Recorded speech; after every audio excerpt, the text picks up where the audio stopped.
तैयार है हमारे साथ वरुण बताने के लिए कुछ स्पेशल रिसर्च, और वो है चावल शेयरों को लेकर। चावल शेयरों में दिख रही है शानदार तेजी, क्या है वजह, वरुण बताइए। देखिए अनिल जी, वजह यह है कि दुनिया भारत का चावल खा रहा है। अच्छा। और हम एक्सपोर्ट बहुत बढ़ चढ़ के कर रहे हैं एक्सपोर्ट। हम वैसे शुगर को ज्यादा एक्सपोर्ट कर रहे थे, अब पीछे आपने कुछ समय में देखा था, लेकिन अब चावल का एक्सपोर्ट जो है उसमें भी अच्छी खासी बढ़ोतरी देखने मिली है। इनफैक्ट करीब 50% के आसपास जो है वो चावल के एक्सपोर्ट में बढ़ोतरी का अनुमान लगाया जा रहा है इस साल। अगर आपको याद होगा, दिसंबर तक ये खबर आई थी कि करीब 30-32% के आसपास चावल के एक्सपोर्ट जो है वो बढ़े हैं, लेकिन अब अगर आप देखेंगे तो फरवरी तक चावल के एक्सपोर्ट जो है उसमें करीब 40% के आसपास की बढ़ोतरी देखने मिली है।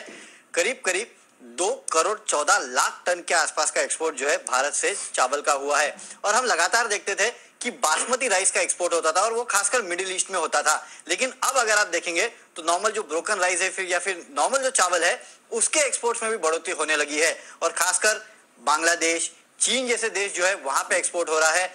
वहीं रशिया और यूक्रेन के बीच में जो युद्ध है उसके चलते भी भारत के जो चावल का एक्सपोर्ट है उसमें बढ़ोतरी का अनुमान लगाया जा रहा है। नो डाउट श्रीलंका और नेपाल को भी हम एक्सपोर्ट करते हैं, हालांकि वहां जिस तरह से सिचुएशन है, क्योंकि नेपाल ने भी कहीं ना कहीं इंपोर्ट्स पे अब बैन लगाना शुरू किया है और श्रीलंका के हालात तो आपको पता ही है, तो वहां से कितना फायदा भारत को होगा ये कहना थोड़ा मुश्किल है। लेकिन अभी तक जो एक्सपोर्ट हुए हैं वो काफी अच्छे हुए हैं, लेकिन अभी भी बांग्लादेश और चीन में एक्सपोर्ट तो चल ही रहा है। अब ये ऐसा क्यों हुआ है ये भी समझना जरूरी है। अगर आप देखेंगे तो ग्लोबल लेवल पे भारत की जो ब्रोकन राइस है उसका दाम सबसे कम है। थाईलैंड में जो 5% ब्रोकन राइस जिसको बोलते हैं उसका दाम अगर आप देखेंगे तो $431 प्रति मिलियन टन के आसपास है। यूएस का जो है उसका करीब 650 के आसपास है, जबकि इंडिया की जो ब्रोकन राइस है 5% की उसका दाम अगर आप देखेंगे तो 343 से $347 प्रति मिलियन टन के आसपास का है। तो हमारा जो चावल है वो काफी सस्ता है, इसके लिए इसकी डिमांड जो है वो काफी बड़ी है। अब तक हम केवल बासमती को ज्यादा एक्सपोर्ट करते थे, अब बाकी चावल का भी एक्सपोर्ट जो है वो काफी हद तक हो रहा है। इसके लिए आप देख रहे हैं चावल कंपनियों को यहाँ पे इतनी अच्छी रैली है।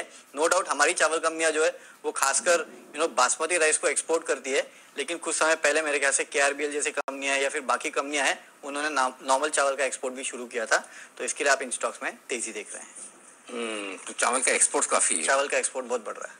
अच्छा, हमारे प्रोडक्शन तो फुल है। प्रोडक्शन तो फुल है, हमारा तो कोई दिक्कत नहीं। हमारा कोई दिक्कत नहीं, हमको मिलेगा, एक्स्ट्रा पड़ा है हमारे पास। अच्छा, तो चावल के शेयरों में बड़ी तेजी होती दिख रही है। LT फूड, KRBL और साथ ही साथ चमनलाल सेठिया, ये कुछ हमारे दाम भी अट्रैक्टिव है। अगर हमसे खरीदेंगे तो दोनों बासमती और नॉर्मल दोनों चावल बिक रहे हैं। दोनों बिक रहे हैं। ओके, तो दोनों चावल में अच्छी तेजी। KRBL जरा सुमित जी चार्ट देखिए, 243 पर ट्रेड करता हुआ 4% मजबूत। अनिल जी, KRBL एक अच्छा मूव दिखा रहा है। पिछले एक हफ्ते से स्टॉक के अंदर लोअर लेवल से एक अच्छी तेजी देखने को मिल रही है और KRBL अभी यहाँ से और ऊपर का मूव दिखा सकता है। 250-252 इसका 200 DMA लेवल है। 250-252 का लेवल ये निकाल देता है क्लोजिंग बेसिस पे, तो 275 से लेके 280 रुपए तक का मूव आने वाले दिनों में KRBL में देखने को मिल सकता है। पोजीशंस होल्ड करें, ट्रेलिंग स्टॉप लॉस का यूज करें। नीचे में 230-235 का सपोर्ट बनेगा, 250-252 इमीडिएट टारगेट, फिर 275 के लेवल देखने को मिल सकते हैं। ओके।